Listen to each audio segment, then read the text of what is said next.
Bonjour ou bonsoir, tout dépend à quelle heure vous écoutez ce podcast de l'Odigimédia. Un entretien réalisé par Noureddine Batige, un chroniqueur de l'Odigimédia, avec Monsieur Adnan Benchakroun, est intitulé « Plaidoyer pour une loi de financement de la sécurité sociale spécifique pour réussir l'État social ». Alors écoutons-le dans ce podcast. En sa qualité de vice-président de l'Alliance des économistes istiklaliens, M. Adnan Benchakroun a bien voulu nous accorder cet entretien. Une entrevue le long de laquelle il a plaidé, avec l'enthousiasme qu'on lui reconnaît, une cause socio-économique plutôt d'actualité, à savoir la bonne réussite de l'État social, moyennant, entre autres, une loi de financement de la sécurité sociale qui, soutient-il, aurait le mérite de mieux clarifier les rapports entre parties prenantes et de faire, intelligemment, fédérer l'ensemble des concernés autour d'une même visée, dont la philosophie, la portée, le financement ne serait que, durablement, assuré. L'Odigimédia commence ainsi. Conformément à la vision royale, la construction de l'État social est érigée en priorité absolue pour le gouvernement qui s'inspire aussi du nouveau modèle de développement pour lui consacrer toute une bonne partie de la déclaration de confiance prononcée par le chef du gouvernement devant le Parlement marocain pour présenter les orientations politiques et les priorités du gouvernement. Depuis, cette notion d'État social revient comme un leitmotiv dans la littérature officielle et les débats publics. La question qui va avec aussi, à savoir comment, justement, réussir cet État social ? Adnan Benchakroun répond ainsi. L'édification d'un État social robuste repose sur plusieurs piliers essentiels, une réforme institutionnelle effective, une architecture de gouvernance forte, une stabilité financière durable et un volontarisme politique inébranlable, le tout soutenu par une adhésion consensuelle des partenaires sociaux. Donc, premièrement, des réformes institutionnelles, comme par exemple une loi de financement de la sécurité sociale. Loi de financement de la sécurité sociale, comme en France, sont nécessaires pour déterminer le cadre juridique et financier des services sociaux. Elle aura le mérite d'apporter une certaine prévisibilité et structure à la distribution des ressources. Ensuite, une nouvelle architecture de gouvernance est indispensable pour faciliter une coordination efficace entre les différentes entités impliquées dans la prestation des services sociaux. Cette coordination doit être suffisamment flexible pour s'adapter à l'évolution des besoins de la population, tout en garantissant une gestion transparente et responsable. Le gouvernement sur ce chantier avance bien, il faut le reconnaître. En outre, la pérennité de l'État social dépend de la disponibilité de ressources financières stables. Ces ressources doivent être suffisamment importantes pour répondre aux demandes croissantes et prévisibles des services sociaux. Enfin, un fort volontarisme politique est requis pour guider et soutenir ces réformes à travers les inévitables défis et résistances. Il doit être appuyé par l'adhésion des partenaires sociaux, qui sont des acteurs clés dans la mise en œuvre effective de ces réformes.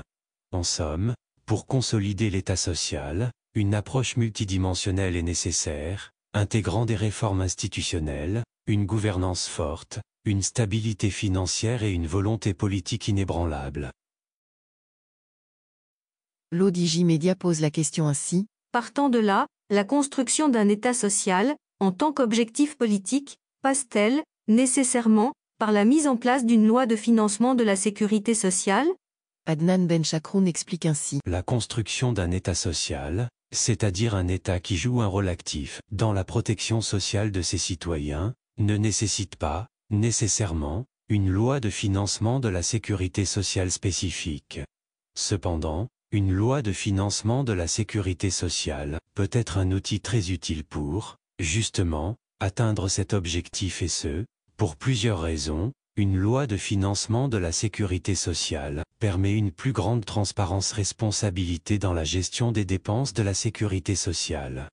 Dans la mesure où elle oblige le gouvernement à rendre des comptes sur la manière dont il a respecté les objectifs de dépenses fixés dans la loi de financement de la sécurité sociale qui avait précédé, ce qui peut aider à s'assurer que les fonds aient été utilisés de manière efficace et équitable.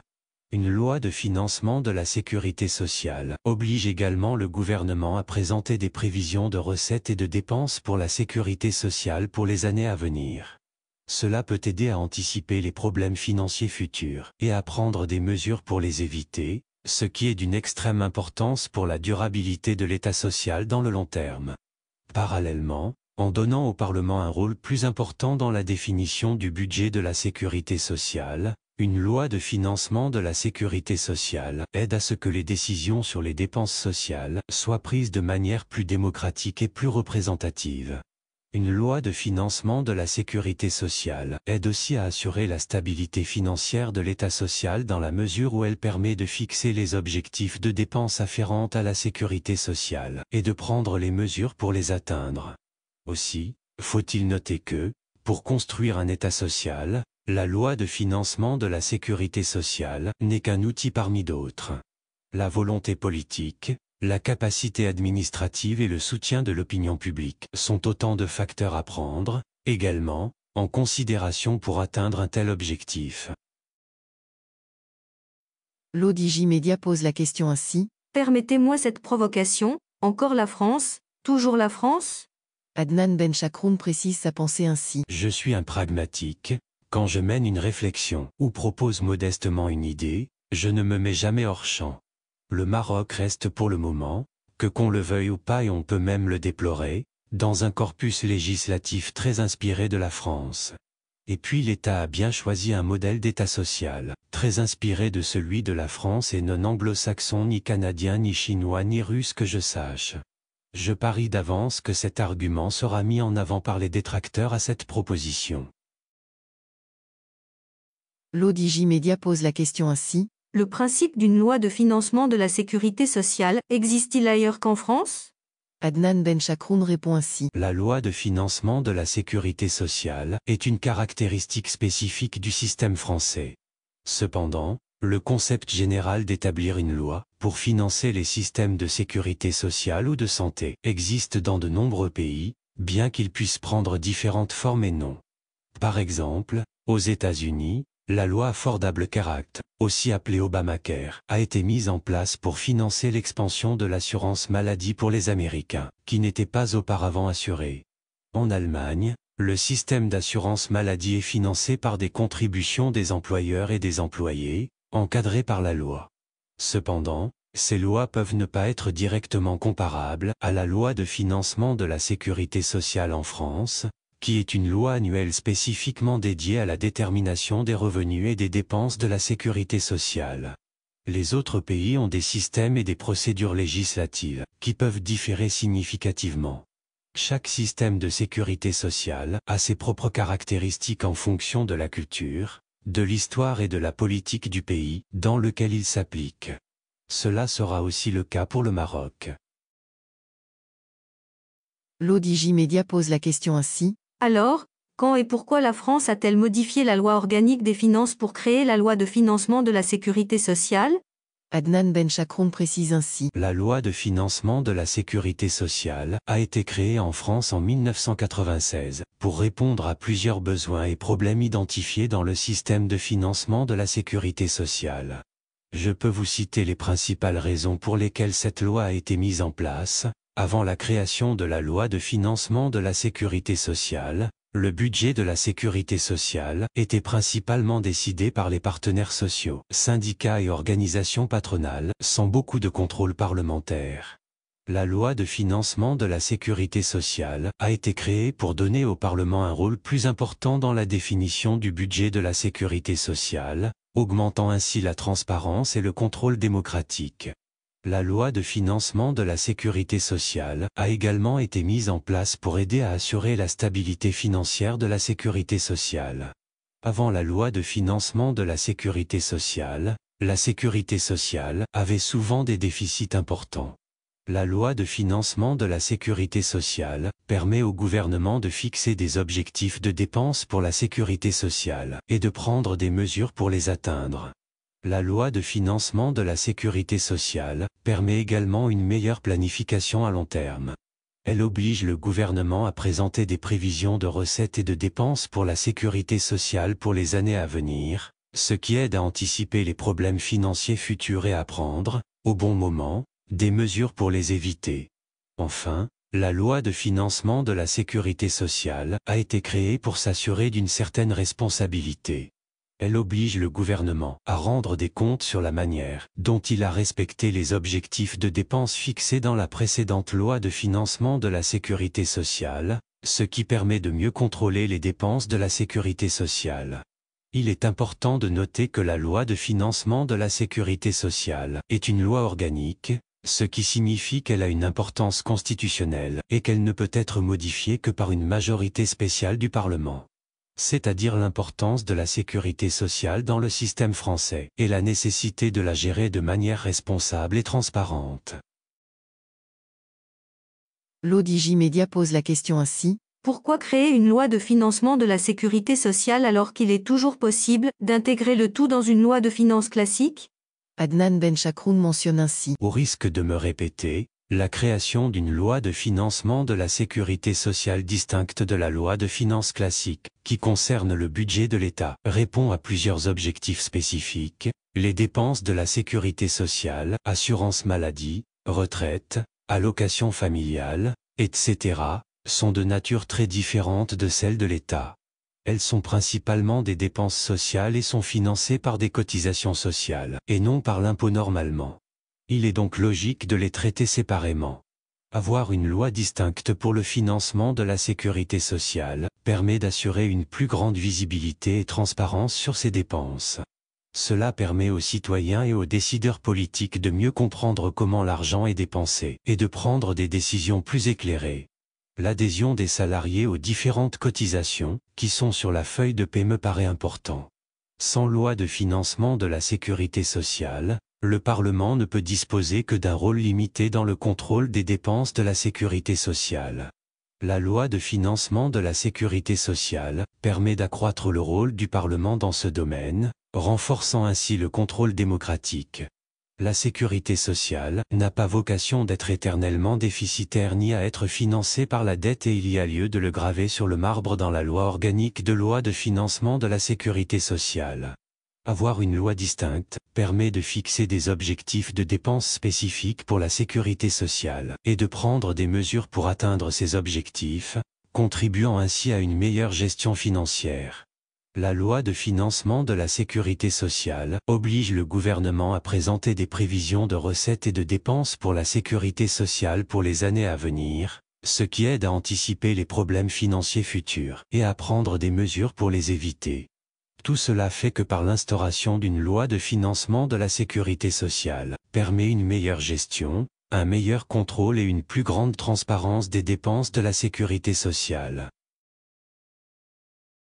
L'ODigiMédia pose la question ainsi. La gestion des retraites relève-t-elle du champ d'intervention de la loi de financement de la sécurité sociale?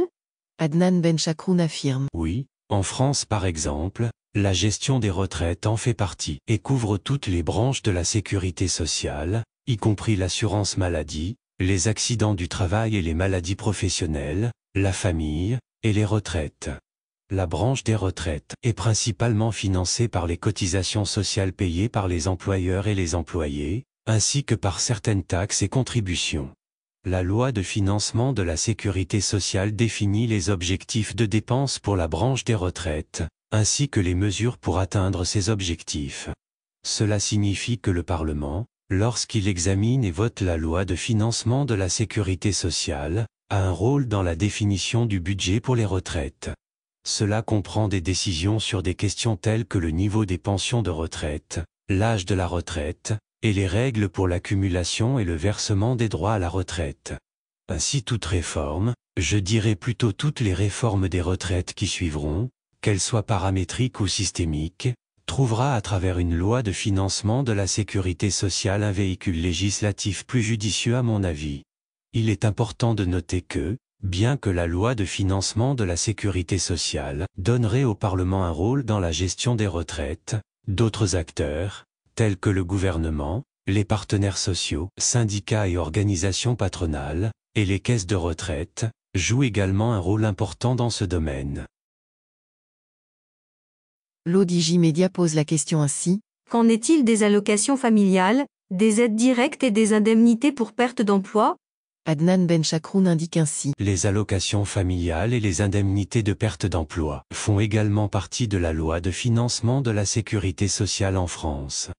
Pour les allocations familiales, elles sont gérées par la branche famille de la sécurité sociale. Les allocations familiales sont destinées à aider les familles à couvrir les coûts associés à l'éducation des enfants. La loi de financement de la sécurité sociale définit les objectifs de dépenses pour cette branche, y compris les allocations familiales, et les mesures pour atteindre ces objectifs. S'agissant des indemnités de perte d'emploi, en France, les indemnités de perte d'emploi sont gérées par l'assurance chômage, qui est distincte de la sécurité sociale et n'est pas couverte par la loi de financement de la sécurité sociale. L'assurance chômage est gérée par les partenaires sociaux, syndicats et organisations patronales, avec une supervision de l'État. Cependant, certaines prestations liées à la perte d'emploi, comme le revenu de solidarité active, RSA, ou la prime d'activité, sont gérées par la sécurité sociale et sont donc couvertes par la loi de financement de la sécurité sociale. Il est important de noter que bien que la loi de financement de la sécurité sociale donne au Parlement un rôle dans la définition du budget pour ces prestations, d'autres acteurs, tels que le gouvernement, les partenaires sociaux et les caisses d'allocation familiale, jouent également un rôle important dans leur gestion. L'ODJ Média pose la question ainsi. Quid d'un revenu universel, pour sortir progressivement de la compensation, dans une éventuelle loi de financement de la sécurité sociale? Adnan Benchakroun explique ainsi. L'introduction d'un revenu universel, aussi appelé allocation universelle ou revenu de base, représenterait un changement majeur dans tout système de sécurité sociale. Si un tel programme était mis en place, il serait probablement inclus dans la loi de financement de la sécurité sociale, car il s'agirait d'une prestation sociale financée par des cotisations sociales ou des taxes.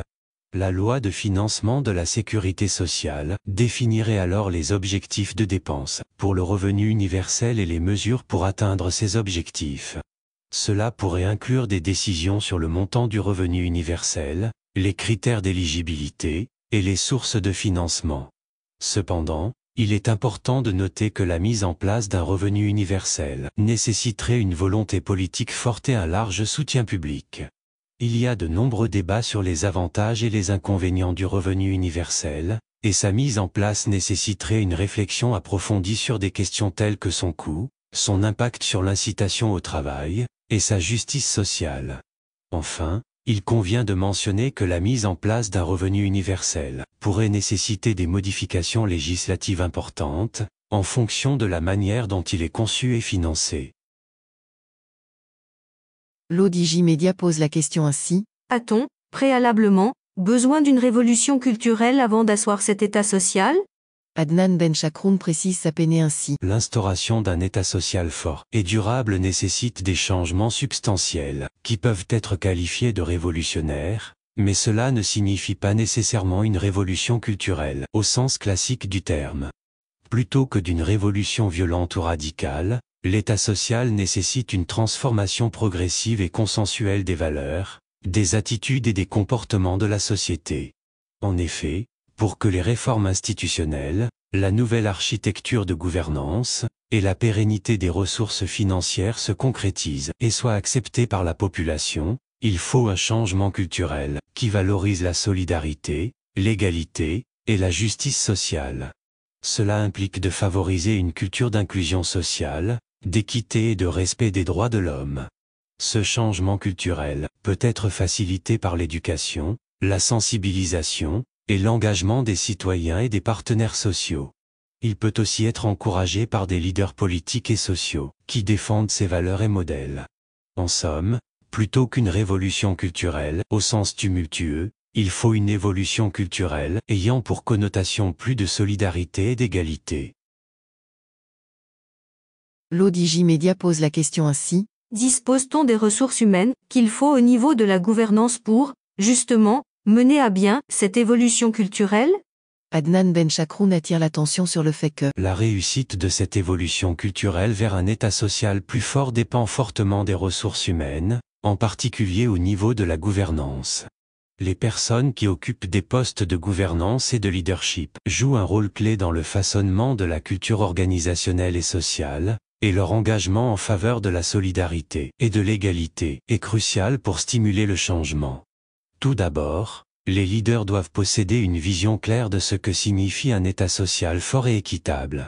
Ils doivent comprendre et promouvoir les principes de justice sociale, d'inclusion et d'équité, et avoir aussi la capacité de traduire cette vision en politique et pratique efficace.